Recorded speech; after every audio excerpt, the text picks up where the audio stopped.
Ladies and gentlemen, good afternoon. My name is Colonel Jim Modlin. I'm the Deputy Commandant of the Armor School here at Fort Moore. I'd like to welcome you back from lunch and for the beginning of our afternoon portion of day one of the Maneuver Conference.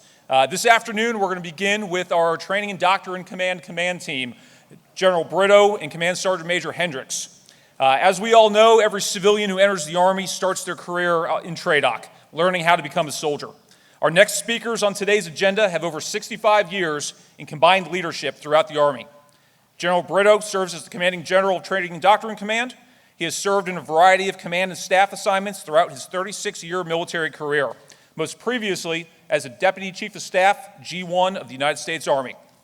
General Brito also is a previous Commanding General here at the Maneuver Center of Excellence.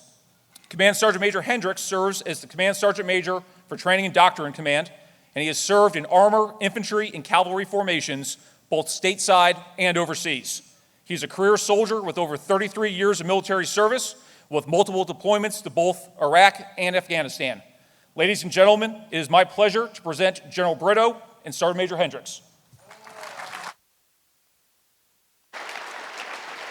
All right. So 65 years of combined service. You talk about making someone feel old and crusty today. Hey team, it's an absolute honor to spend I feel like I'm in Sears School with those yellow lights up there. It's absolutely a pleasure to spend some time with you today with my battle buddy, Command Sergeant Major Dan Hendricks. And always great to come back to Fort Moore and Fort Benning for when I started here as well. And I guess at some point it might have been called the Blue Bedroom, but it's been painted and some new stuff, so it's just a great opportunity today. Hey, for the younger leaders in the audience, both officers and non-commissioned officers, this discussion is really for you. And quite frankly, it's a briefing that you might not have seen in a long, long time. It's definitely not one that I've done before, but it shows some importance, and it's by no mistake, it was probably one of the last focus areas that was briefed this morning from the Sergeant Major of the Army and our Acting Chief of Staff, General George. I want to give a little bit of context, and I'll alibi up front. These are my personal thoughts. But I really wanted to focus the comments today, as I mentioned up front, the younger leaders in the audience, and the generals as well, and those that are in the the TRADOC team also, because we own this. More importantly, you own this. Command Sergeant Major Hendricks and I are probably eligible for the Denny's discount right now. Okay, I'm authorized 3 jokes. That counts as a half of a joke, Sergeant Major, so we'll go from there. But I say that, team, jokingly, yes, but you in the audience, whether a student now or soon to be a company commander, squad leader, platoon sergeant, first sergeant, you name it, we're going to own collectively, and of course TRADOC has part of it, and also working with our partners in Forces Command, AFC, and all the other commands, own strengthening the profession of arms. And I want to explain just a couple thoughts. We've done a lot of looking and recruiting and assessing lately. And I'll be happy to talk about recruiting when we get to the questions and answers, because we did have some challenges over the last year, although we did move the needle in the right direction. But first of all, I asked, why are we here and taking this on as a focus area for our Army? One, interwar period, if you want to get a little doctrinal honors, as we shift from a coin-focused Army to a large-scale operations-capable MDO Army, necessary. Well, we also know, and some of this I saw in the recruiting challenge, just being in the Army for a while, as you said, 65 combined years here, we're probably at a point to also regain trust with America. The moms and dads across America that allow their sons and daughters to join the Army. And even those sons and daughters that are in the Army, we need to bring that back as well.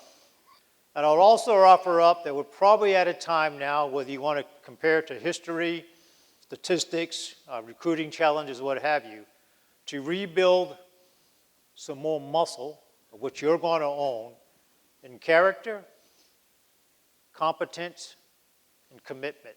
And I think you'll see those in the first paragraph of the slide. Character, competence, and commitment. And I would challenge the future leaders out there, regardless of the rank that you're in now, and our civilian professionals as well, to take all of those seriously. And using my words, this is not a time card Army. Society has challenges. We need to be better than those challenges, our Army.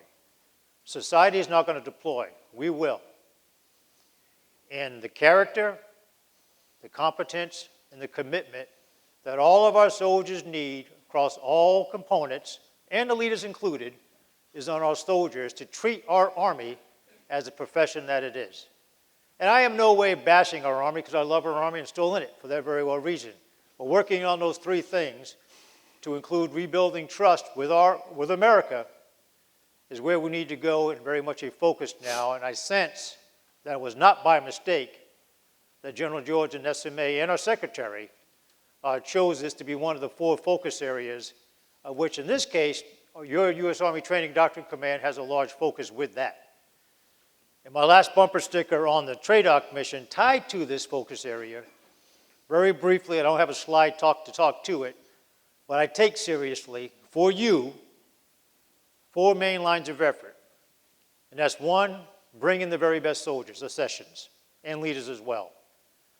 Train those soldiers and leaders also, number 2.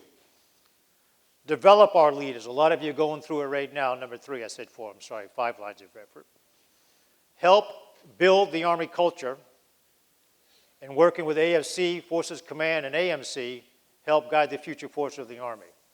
Those first 3, bringing the very best soldiers, a session, train those soldiers as well to be lethal warriors in whatever their respective skill is at echelon, which goes through a career, of course, and develop leaders, in my words, those first layer bricks that the command owes you, future squad leaders, company commanders, and everything. And tie that to, hook that, please, with the character, competence, and commitment. And I'm going to add a positive, cohesive culture as well, which we owe you upon delivery of that mold of clay. Then you have to continue to make it that profession of arms that we have. Now, please do take just a minute to read that bottom yellow sticker, the bumper sticker from our chief. And then in the subsequent slides, ladies and gentlemen, we'll talk through those 3 pillars of expertise, self-accountability, and responsibility.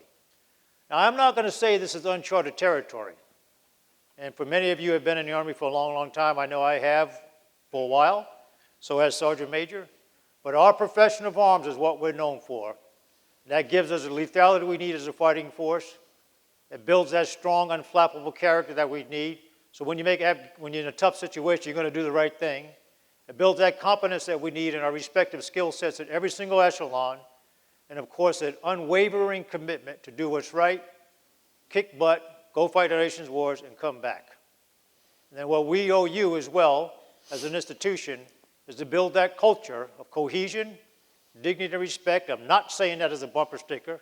I am saying is if we don't do that, we're going to have a problem. I think you know that as well.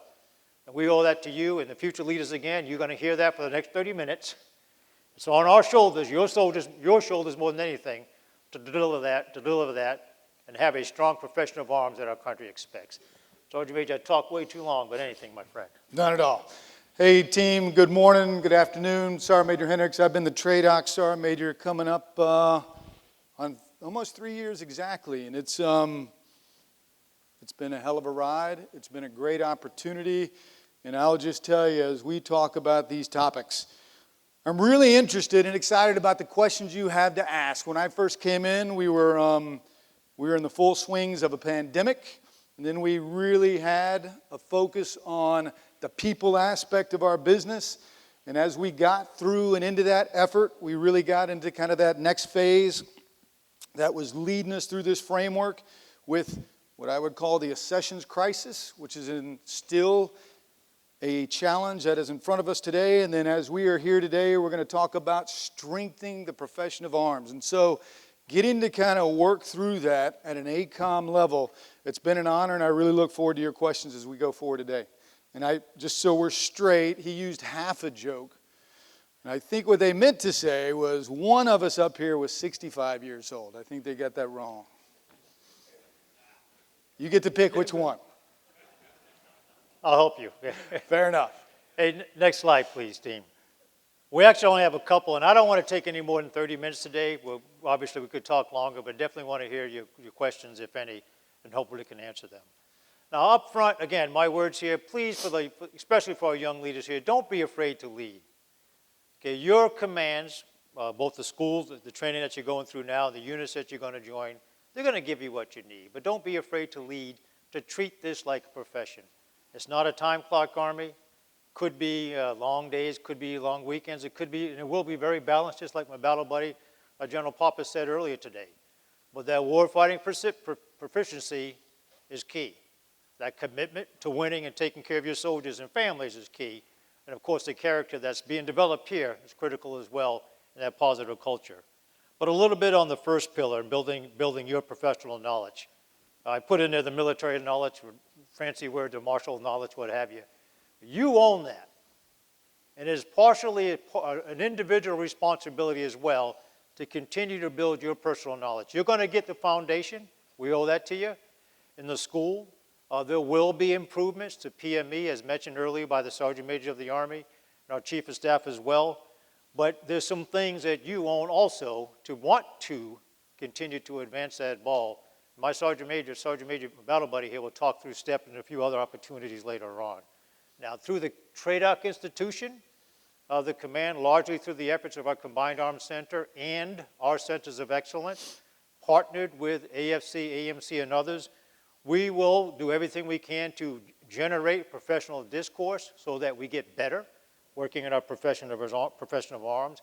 We will continue to do research, both in the uniformed capacity, and they're working with some of our contractual partners and studies, that are, think tanks that are out there to help us to get better, a continual learning model, work some experiments, training, lessons learned in Ukraine, lessons learned looking at the PRC in China and other places, just to continue to professionalize ourselves at warfighting, as the Sergeant Major said.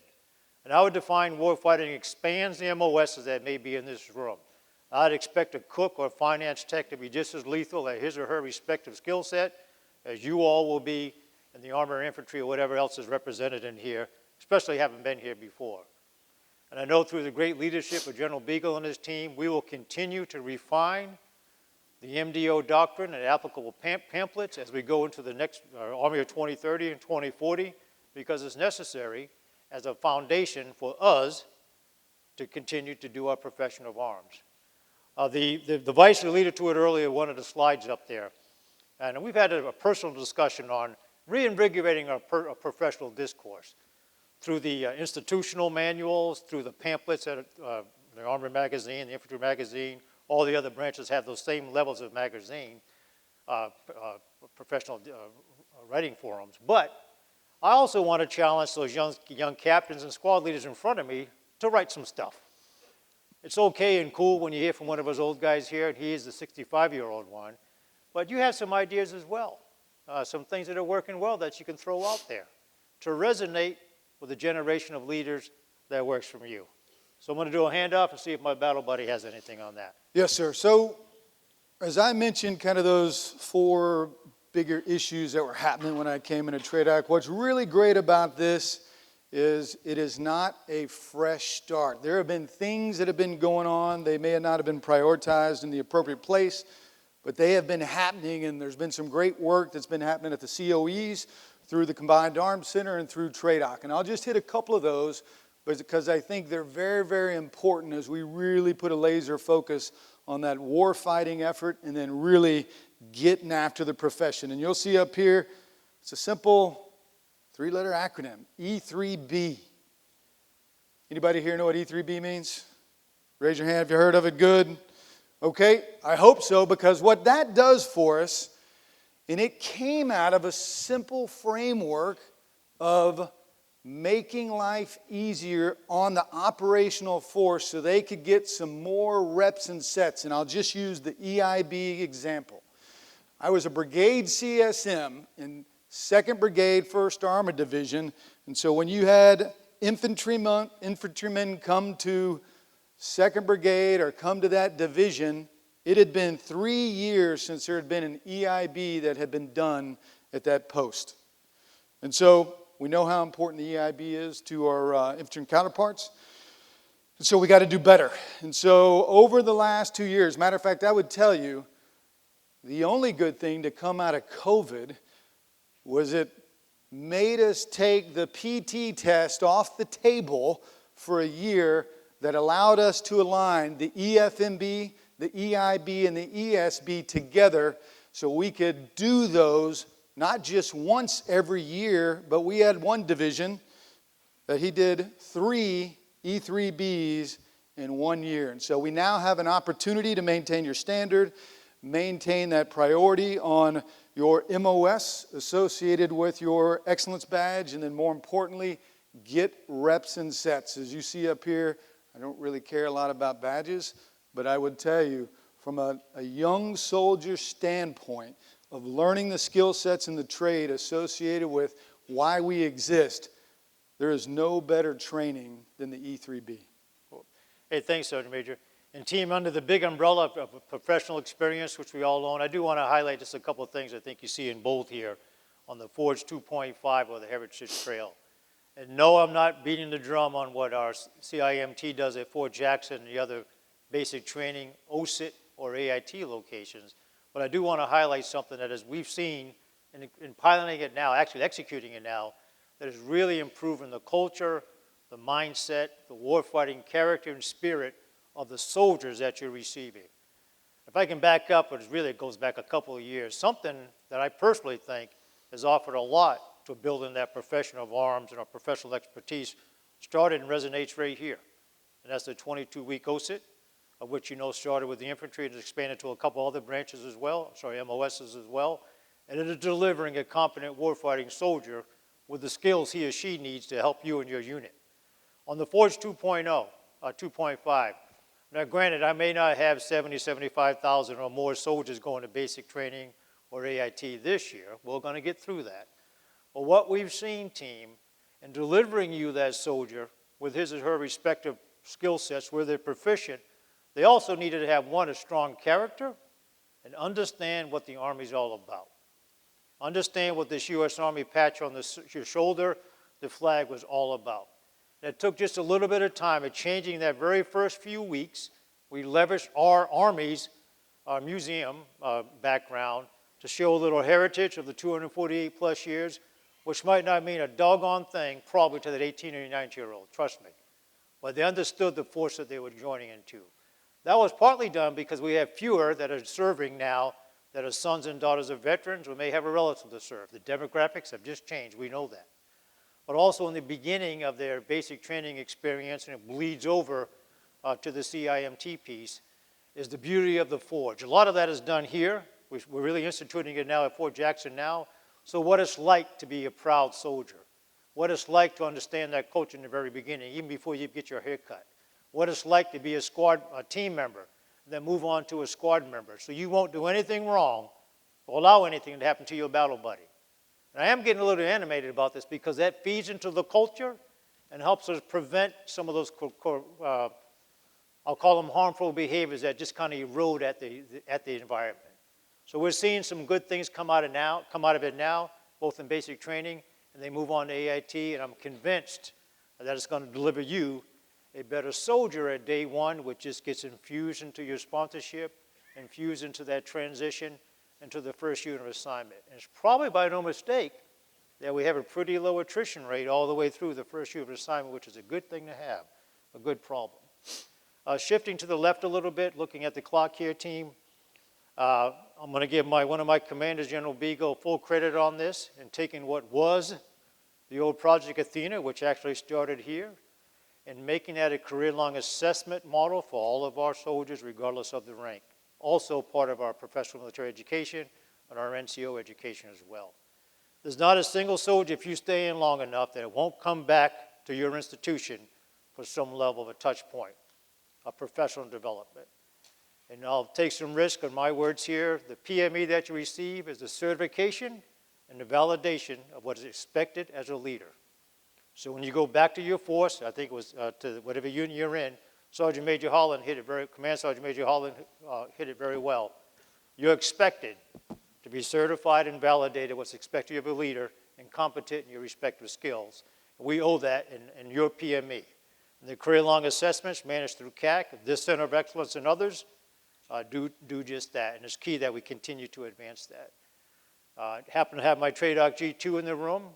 You'll hear from them later in the week. We'll also infuse the proper education of our adversaries into your PME so that you're competent on what's out there, so when you apply your old school IPB, we're ready to execute. And something I'm also very proud of, and I think it is a 100% foundational and necessary for the Army now, is educating our great non-commissioned officers, and the previous speakers today touched on it very well. So this is going to be my lateral pass to my battle buddy here to highlight STEP. So when we talk about STEP, I would just tell you there's a couple of things that are critical to PME. Select, train, educate, and promote, and this is really talking about the NCoES. Most folks don't even understand our NCoES was not even synchronized from BLC all the way through the Sergeant Major's Academy until 2015. A lot of effort went in at that point to move that under the Combined Arms Center and move it under the university framework, under the Army University, to help us get that synchronization through. And what I would tell you, as we go forward, these two things are critical to its importance. First and foremost, the boss hit it, we validate. So you heard the SMA up here, and there's been a huge discussion about should we have an individual task like land navigation in BLC, which is supposed to be about teaching you to become a sergeant. It's actually a great discussion. Theoretically, I actually agree with it. It is an individual task. It shouldn't be in BLC. But when we went out to the CTCs and every single one of them tell us, hey, here are the top 5 things that we think we have some challenges and issues with, land nav was tied in there. We did 5 pilots. 4 active Army Compo 1 was National Guard, and I'll just tell you all 5 pilots had a less than 50% pass rate on basic land nav. And so ultimately we want to get to a validation point, but we will work hand in hand with the operational force to really get that back to where it is. So one of the key things with STEP is about validating that you know and can do what's expected to you of that rank. The second thing that is really critical that we are going to re-implement STEP come January is when you get STEP, right? So if you're a sergeant and you've been a sergeant for 2 years, how important is BLC going to be for you after the fact that you've been a sergeant or a team leader for 2 years after the fact? So when you get that PME is critical. As the boss said, it's that foundational building block for the job we expect you that you are propensed to serve in next. So getting it at the front end of that spectrum is much more important than getting it on the back end. Yep. Hey, and for our future leaders out there, please hook what Sergeant Major said to the opening comments. In a word period, transitioning from coin to list go. We're going to adjust the PME to ensure we give the leaders what they need. Innovating just like everything else.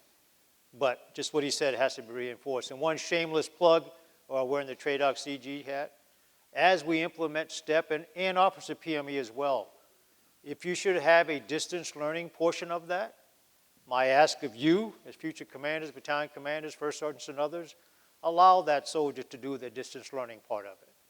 And again, I say it as a selfish plug, but I get it every pre-command course.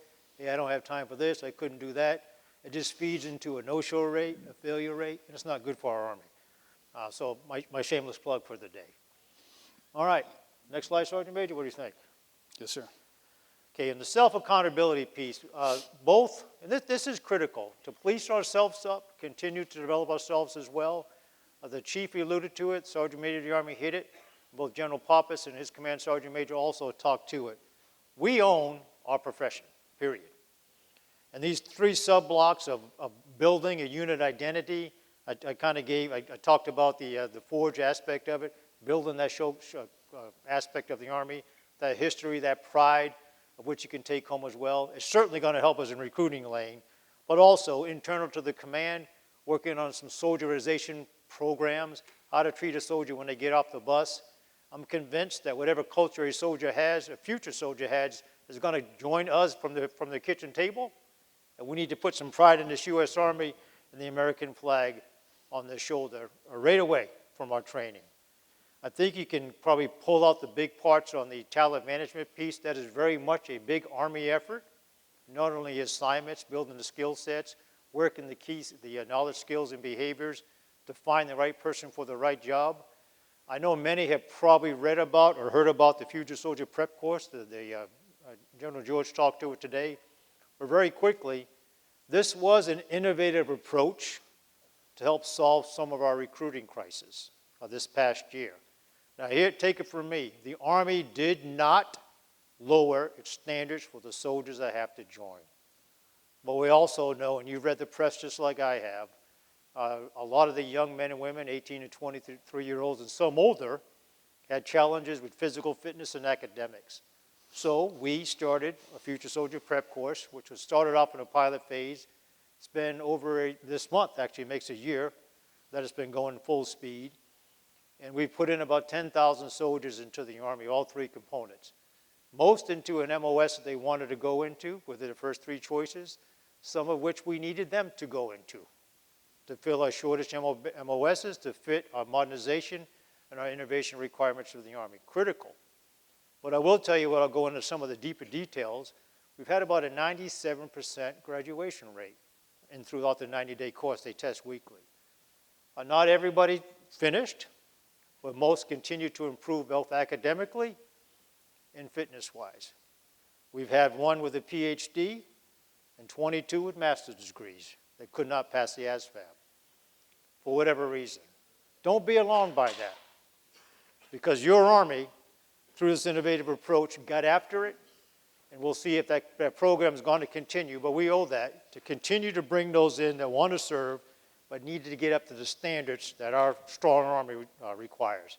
And the other service is replicating something similar to that. I talked about the career-long assessments that our great Combined Arms Command is doing, and of course we'll work very closely with HRC, all aspects of it, to put the right soldier in the right spot at the right time. Sergeant Major, anything?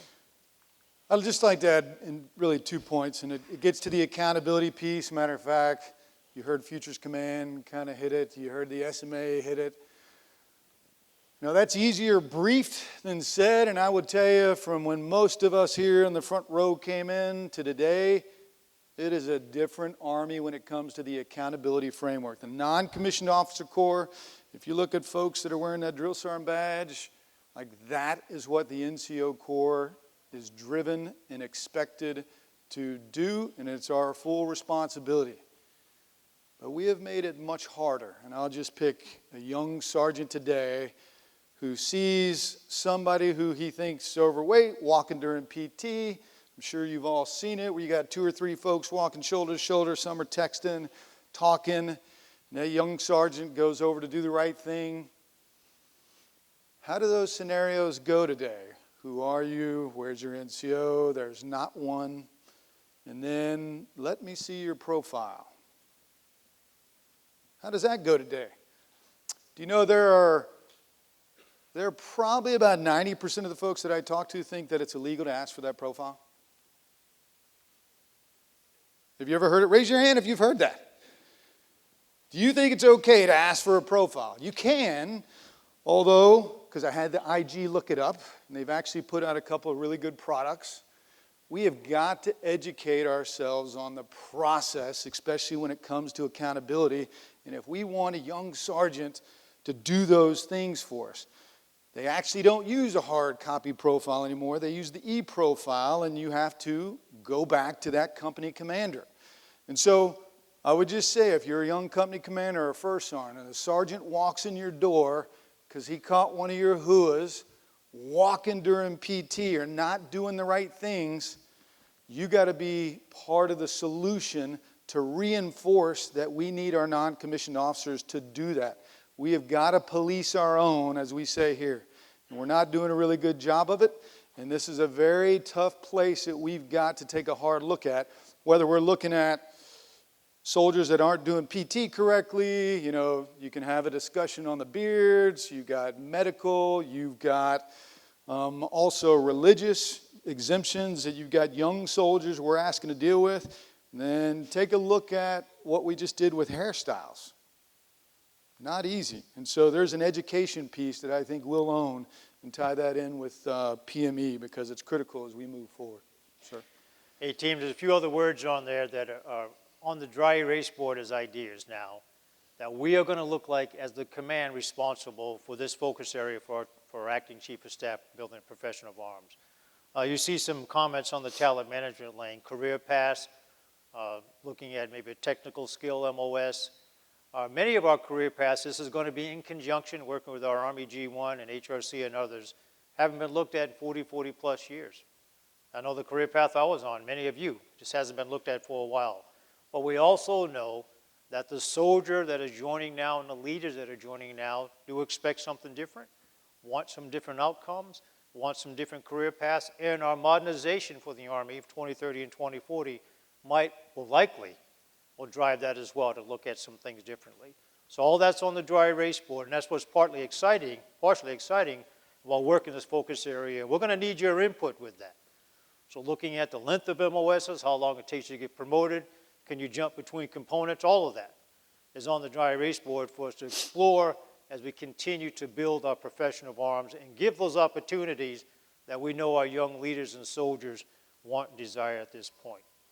I skipped over a lot the importance of standards and discipline. We could probably talk to you all day about that. You have seen it, and I'm going to put it on the shoulders of those young leaders, officers, and NCOs in front of me to enforce it. It goes right back to the character that's expected. It goes right back to the trust that we need to rebuild and will maintain with moms and dads across America, and more importantly, other influences of America, and the commitment and competence that we have to have as the best lethal Army in the freaking globe. The standards and discipline in many cases are not negotiable. My personal thoughts. And like I said up front at the very beginning, don't be afraid to lead. We've also been tasked to look at an investigation culture. Don't be afraid to lead. It's out there. We have to deal with it. If we develop the leaders and sergeants and officers to do the right thing, those areas will simply just work. Anything on that, Sergeant Major? So the only thing I would tie into this is, as we talk about standards, discipline, and accountability, and you've heard it a little bit from other frameworks, and it's this investigative culture that has seeped in, I would say, from almost every echelon. You will get a different picture of what that is. It's not a perception. Welcome to the Army today. Now, there are some different things that we're going to do to get after that, and I say we, I don't just mean TRADOC, I mean the Army as a whole, because we've had this discussion. But what I think there is a framework for is, it is not if you're going to get investigated, it's when. As General Pappas really talked about, there's a piece there that comes to the education of our senior non-commissioned officers as well as our officers to help understand this environment so you can hold folks accountable and so you understand that environment. It has changed, but it doesn't mean it should take us off our path to do what we are responsible to do. And it goes back to the basic blocking and tackling, as I think every presenter earlier talked about. I actually love the word the Sergeant Major used in being brilliant in the basics. And you can't lose from that as a foundation to hook on a leverage of technology that we're going to get as we modernize our Army, bottom line. Next slide, please. And I think this is the last of the three pillars in focusing on professional responsibilities. Really, it's all in the title team, and you can see some of the sub-bullets.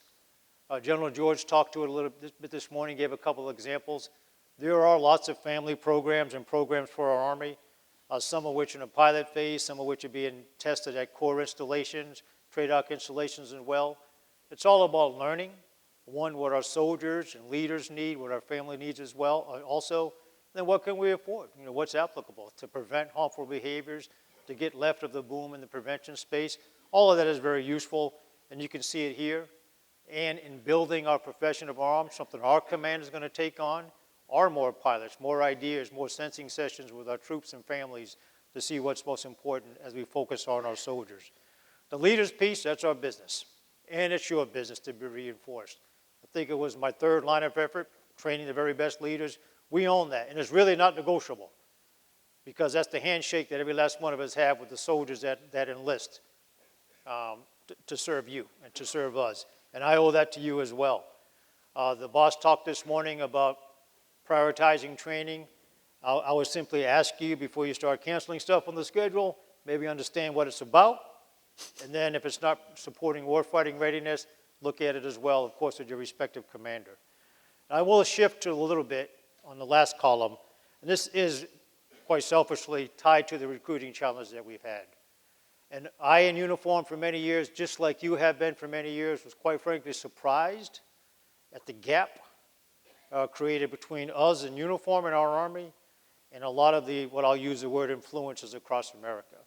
So in this last year, we've done a lot of things, and I want to upfront thank every last one of you and the units that you serve with for helping TRADOC, in this case, reconnect to America and showcasing our great Army in every single street corner. The Houston Rodeo Show, the stuff, the equipment that Forces Command and USASOC sent down to the Miami Air and Sea Show really helped us connect to America, but it's critical. School council is understanding, gee, what the Army's all about. I'll take a little risk, and this is a bad joke, so I don't want any credit for it. Well, it's a good joke, but I'm not telling it as a joke. Our former chief of staff would often say, the perception that America, a lot of America had of the Army was the movie Stripes from 1976. I say that jokingly, but as I traveled a lot last year, I found that to be true. Hey, I'm very patriotic, but not my son or daughter. There's only 4 or 5 MOSs in the military that it can join, but no, that's not true. About 200 career skills that you can get into. So getting back to America will be critical to help us turn the tide. We've made some great progress lately in the recruiting space, and I'll ask that of you as well. And that's not just a shameless plug, but it does hook right back into our profession of arms, not just being a job, not just being a time clock, but something that we need. Sergeant Major, anything on that? So 2 things. If you haven't seen Stripes, I would ask you to go back and watch it tonight. If you watch that opening piece where they scroll and kind of scan through the folks in the crowd, you'll see young Lieutenant Brito in the background of that. I had a lot of opening hair scene. back then, so. You just got to look really hard, so watch that movie tonight.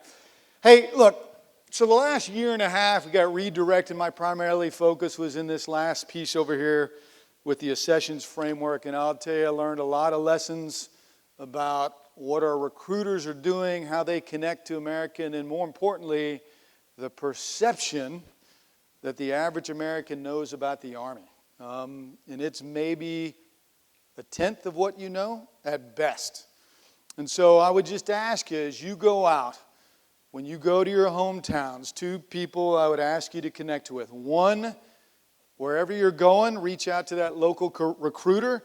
They may think they're a little too busy for you, but I don't care. Hit them up, pull them with you. And the second part is, especially if you're in the Denny's crowd that you heard the boss talk about here, take 3 or 4 young soldiers with you that represent the Army today. And I would tell you, they don't have to be incredible speakers. They don't. But if they graduated high school a couple of years ago and they are living their best life in the Army today, that's all you need.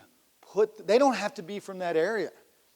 Put them in front of America, and you will be amazed at how they talk about this profession for things that we kind of lose that focus on. And I've seen it over and over and over, and it's one of the most incredible things you'll ever see. So, as you look at this focus on our professional responsibilities, I would just tell you there's some things we can do in TRADOC that will really help set a foundation here. But at the end of the day, that's just going to be a foundation. And it's not going to get us where we need to be. It has to be all of the kind of the ACOMs working together to get after this problem set, because it is critical to us. And it is probably more important now than it's ever been since I've been in service for about 34 years.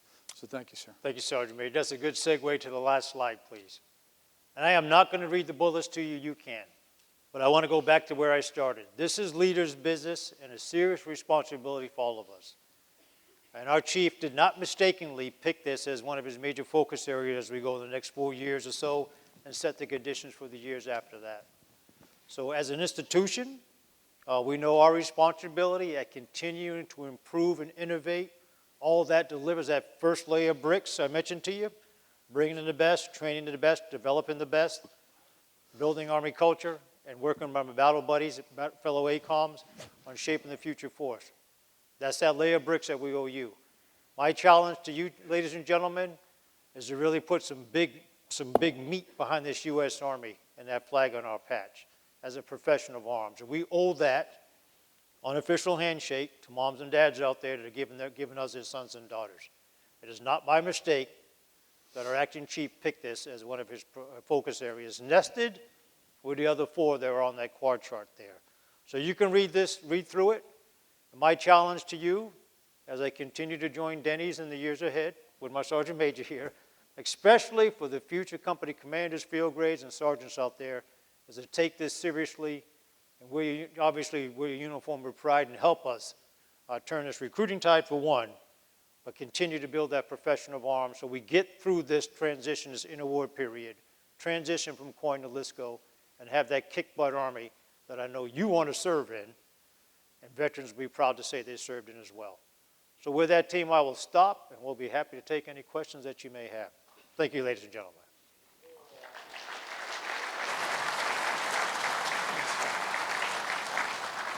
Sir, Sergeant Major, thank you for the presentation. And sir, as you said, we do have plenty of time for questions. So ladies and gentlemen in the audience, similar to this morning, we will have microphones stations set where you can ask a question directly to the CG or the Sergeant Major. And then for those that are watching online, please continue to send your requests through the app. So sir, as folks are moving to the microphones, I'll start with one of the ones from online.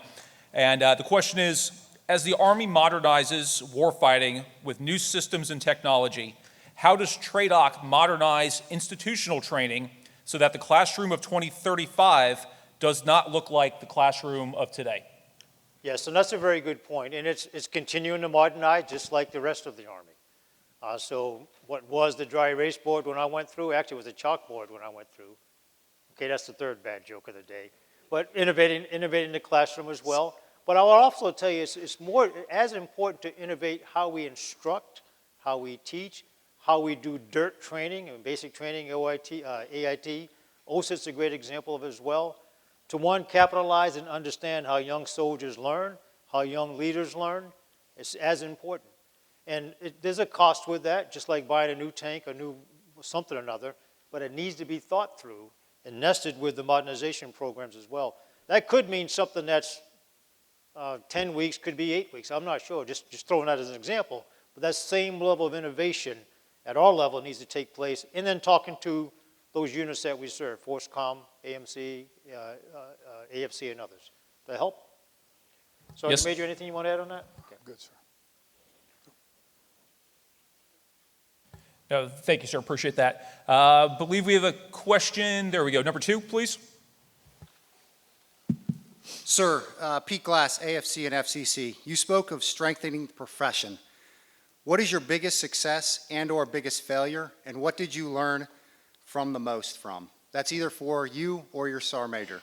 Thank you, sir. Well, Sergeant Major, go first. We didn't rehearse this. I do have a thought. But Go ahead. when you say, Pete, for context, would it be in this current job or just looking at the focus areas as well, as a whole? Sir, looking in your overall career as well as these current focus areas, sir. Overall career, and you've actually heard this term already, is truly understanding the value of, and I love the word Sergeant Major used earlier. I was saying mastering the basic blocking and tackling. I like the word he used, being brilliant in the basic blocking and tackling. And cannot understate that enough. If I could take just a second to share one story. This goes back to a previous assignment before, or at the 2017-18 timeframe at Fort Polk, JRTC, now Fort Johnson. And that just had an opportunity to observe some soldiers and platoons, both individually and collectively, that were not all that proficient in some of their basic blocking and tackling skills. And that, to me, reinforced the importance of really being good at your basic blocking and tackling, regardless of what skill set you're in, at the appropriate echelon. Because if you don't have that, as we modernize, as we leverage technology, as we innovate the classrooms, you don't have the foundation you need to build off of. So that's one. And just like anybody in this room, if I were to rewind the tape 15, 10 years ago, heck yeah, I made mistakes at it. But it was reinforced most recently and about 5 years ago. So not a direct question, but that's the answer you're going to get today, Pete. Okay. Thank you. Did I get to your point, sort of? Absolutely, sir. I'd really like to hear from the Sergeant Major on any big successes or big lessons learned. Absolutely. Thank you, Colonel Glass. Well, before I answer that question, I have to admit that all those folks who sit next to the mic, how's that interrogation going? You didn't know you're going to be sitting right under the spotlight, did you? Okay, so successes and failures. Man, that's a big window. There have been a lot of both. And I'll pick two, what I would call successes, and then two quick failures. One is 29 September, I'll get the opportunity to retire after 34 years of service. I'm looking forward to it. It's been incredible. But what I find amazing is when you get to this point in your career, you really start to take a full scope and breadth of it. And there are those things that you thought were those, high points of your career, and then when you go back and you really take a hard look at it, you find out those aren't really the things that you're the proudest of. And so there will be two sergeant majors who that are coming to the retirement who I will tell you during OIF 1 when I was a young first sergeant, and probably the most kinetic time period of my military career, that were just young little hooahs as the world was starting in their military career.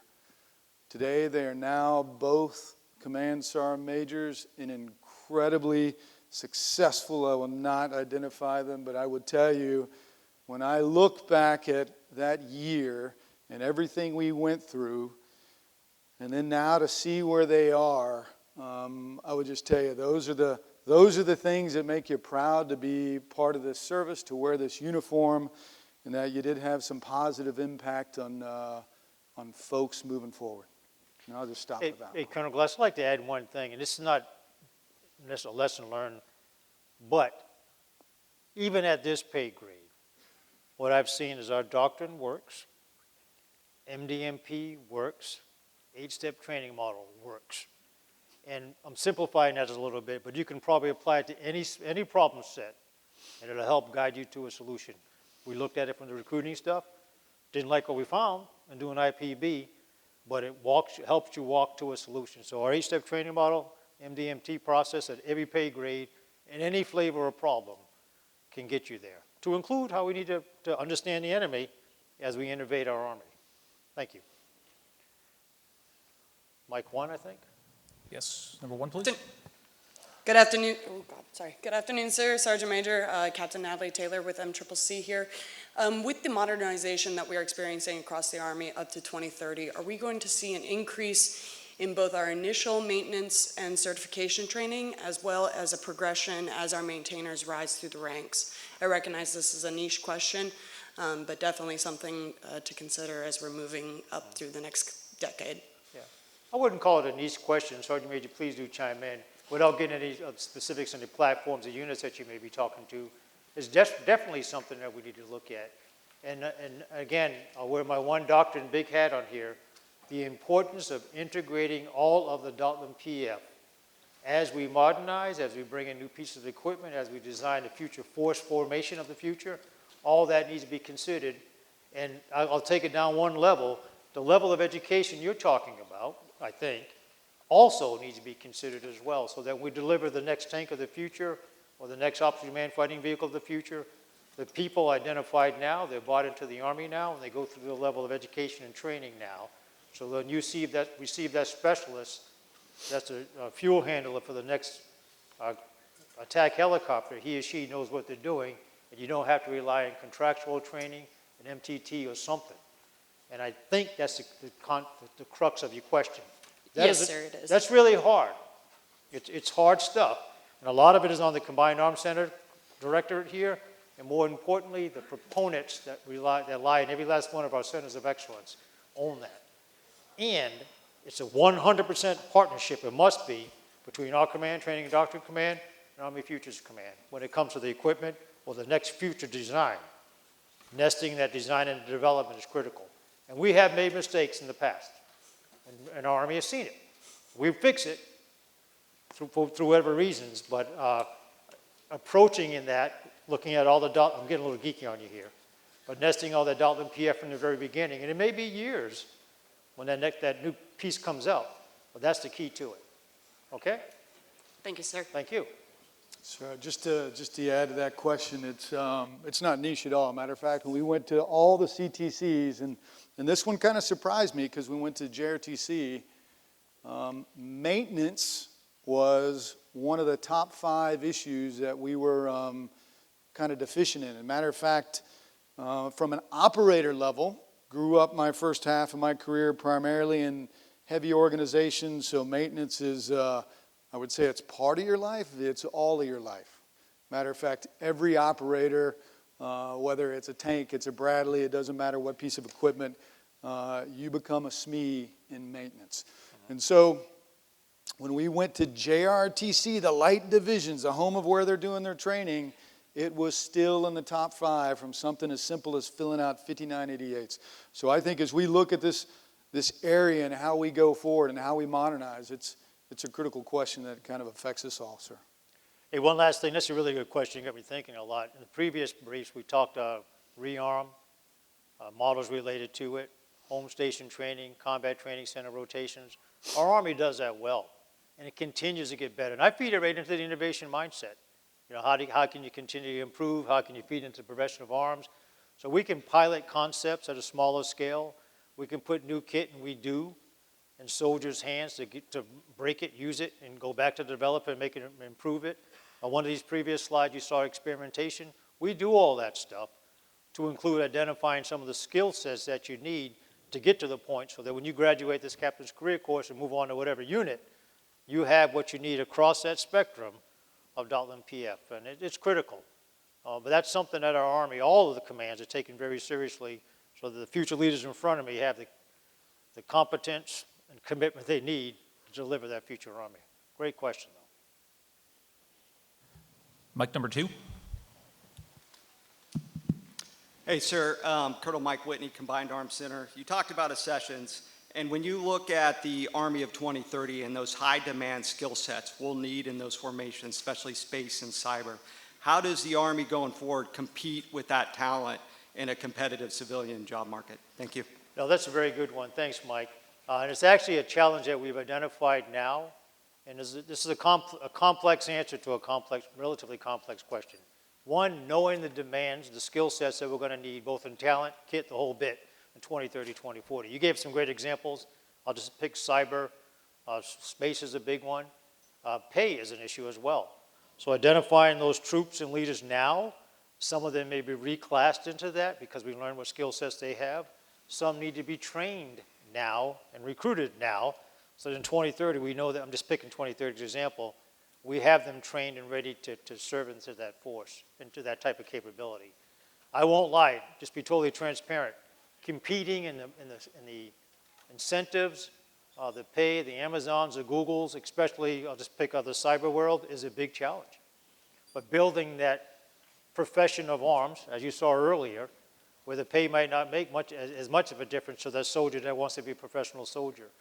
Incentivizing both the education and training, incentivizing retention, specifically for those space, cyber, and others, is something that we need to do. And part of that is happening now, but it's at least been identified that we need to bring in that skill set, leverage our civilian partners also in techniques that they're using, training that they're doing, and incentivizing them to stay in. What we've seen lately, now granted, I mentioned we had some recruiting challenges, but we also have had overwhelming success in retention and attrition, and that's a good thing. So whatever's making that work, continue it as we go forward. But definitely a concern, and it may be looking at special MOSs differently. I talked to that already. Some of the technical skills and the types of soldiers we bring in for these niche capabilities that we must have as we build our space capacity, cyber capacity, and others. Does that help a little bit? Yes, sir. Thank you. Mic 2. Hi, thank you, sir. Thank you, Sergeant Major. Now, this is a question that is applicable to both of you. How have the skill sets of soldiers changed in the last maybe 5 to 10 years, and what can junior leaders do to capitalize on those changes? Okay. You want to start, Sergeant Major? Sure. So one of our biggest challenges is not the change, it is getting back to the basics. It is that foundational framework of the profession that's got to be at the core of everything we're doing. Because if you don't have that, when you start to build off to that, as we heard described, a niche framework to support the Army, if you don't have those basics, we already found out there is no forward edge of a battlefield. Whatever we're doing, you are going to be in the middle of it. And so the profession itself of being a soldier, those things matter. And no matter what your MOS is, you've got to understand that framework. So I'll give that to you as the basic framework. But as we move into a technical phase, there are some things that we have to do not only to bring the right talent into those spaces, but more importantly, how do we continue to educate them over the time of their career? Because it has dramatically changed since when I first came in. I want to share 2 minutes of something with you, just let it soak in a little bit. 35 years ago, a non-commissioned officer told me, sir, your rifle platoon needs to be able to shoot, move, communicate, and do first aid. 35 years ago. I could probably tell you, someone in Bullock right now, your platoon needs to be able to shoot, move, communicate, and do first aid.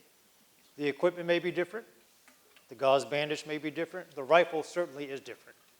So the evolution of how you train that to include what we do as an institution to set those conditions, whether it's an M16 that I shot with, and we're shooting with a next generation squad weapon now, shoot, move, communicate, and do first aid. I just give that as an example, but how you train, how you leverage the skill sets or put those skill sets into the soldiers that you have kind of gets exactly to the examples that you're showing. Now we also know, and General Beagle and teams building some great advances with data literacy, so that all of our soldiers, regardless of MOS, can pick up that somewhat technical equipment, that tablet that the chief showed, the acting chief showed you earlier today, and be proficient as well. So perhaps a bad illustration, but you see where I'm going. Make it intuitive, you own it, do some studying as well. The institution owes you that foundation to get there. And think through how you train to ensure you have the proficiency your unit needs when you're called upon to deploy, fight, and win. That help a little bit? Yes, sir. Thank you, sir. Thank you. Great question, though. Okay, sir, we'll take one from the app. Sir, Sergeant Major, question from online. Do you feel that our officers and NCOs are getting enough institutional training throughout their current career? I say yes. You can always get more, but it's a balance. If you look at the questions, the presentations from earlier today, it is definitely a balance with the demands of the deployable units, the units that they may serve in. We talked about innovation. I'm looking at you because you asked the app question. We talked about innovating earlier. Also innovating how long we need to continue to train. I know the team here is looking at the length of courses, how we do it, leveraging distance learning. So probably about right, and it fits right into the career-long assessment path or journey that a combined arms centers and combined arms centers and our centers of excellence lead. Not to say that it can't be better, and we'll take your cards and letters on thoughts with that, but it feeds right back into building on that in your respective unit as well. Definitely a partnership, not just an institutional requirement. Sergeant Major? So I think it falls into two categories. So from a functional standpoint, we have some of the greatest functional schools you'll find in any service, whether it's Ranger, Sapper, Master Gunner, you name it. Those are some of the best schools that I continually get feedback on from an Army. From an institutional perspective, I think when you look at how we connect PME, both digital and then face-to-face, you get a touch point on the average enlisted side about every 3 to 4 years. And if you get it at the right point, i.e. before we promote you, it does the two things we need it to do. It's going to give you a foundation for that next level, and more importantly, it will validate that you met all the requirements that we expect before we pin on sergeant, staff sergeant, whatever rank that is. Yeah. So Okay, I think that's about right. Yeah, I concur. One last piece on that, and we ask for your help with this as well. Just for illustration, I'll give an example. We have either a lieutenant or, say, a sergeant moving from a Fort Liberty to 1st Cav Division at Fort Cavazos. I was working, the commandants or proponents, working with the branch managers. Maybe it's smart to send him or her to the Master Gunner course or the Motor Leader course or the Bradley Leader course en route versus you having to manage their timeline and risk of sending them back. Sounds small, but as we looked at the lethality study a few years ago, that all kind of fit into it. So definitely a team approach at this to help manage the development that our soldiers need. Gentlemen, I believe we have time for one more question, and we'll take one from the app. So gentlemen, you mentioned reconnecting and regaining trust with America, and recently we've had some black eyes, perception-wise, with the American people. What message can the junior leaders here take back out to their friends, families, and communities? We have a very strong, positive, professional Army, and you need to help it, and all of us need to help showcase that, to rebuild trust in the moms and dads, school principals and others, that the United States Army is a great first place to start, not just something that you fall to if you have no other alternative. And I would extend the same to our warrant officers and our officers coming as well. We need a strong Army. We're competing for talent with civilian sector as well and other services, but help us showcase the greatness of our United States Army and how we're a professional force. Sergeant Major? Sir, I think you hit it. Okay. We're down to 25 seconds, I think. Sir, the timing's perfect. But gentlemen, in all seriousness, thank you for updating us on the different initiatives that you're working on. Thank you for the discussion, and thank you for your time today. Very appreciated. Hey, thank you, team. God bless you all. Be safe. Hey, team, real quick. Hang on, sir. I'd ask if you can get on your feet real quick and join us for one last photo together. This is the last thing I'll get to do at TRADOC. And I would just ask you on the count of 3, if you join us in saying victory starts here. And we're going to do a short little video. Sir, come on over. All right, whatever. This wasn't rehearsed, but we're doing it anyway. All right. On 3. 1, 2, 3. Victory starts here. All right. Appreciate it, guys. Thank you.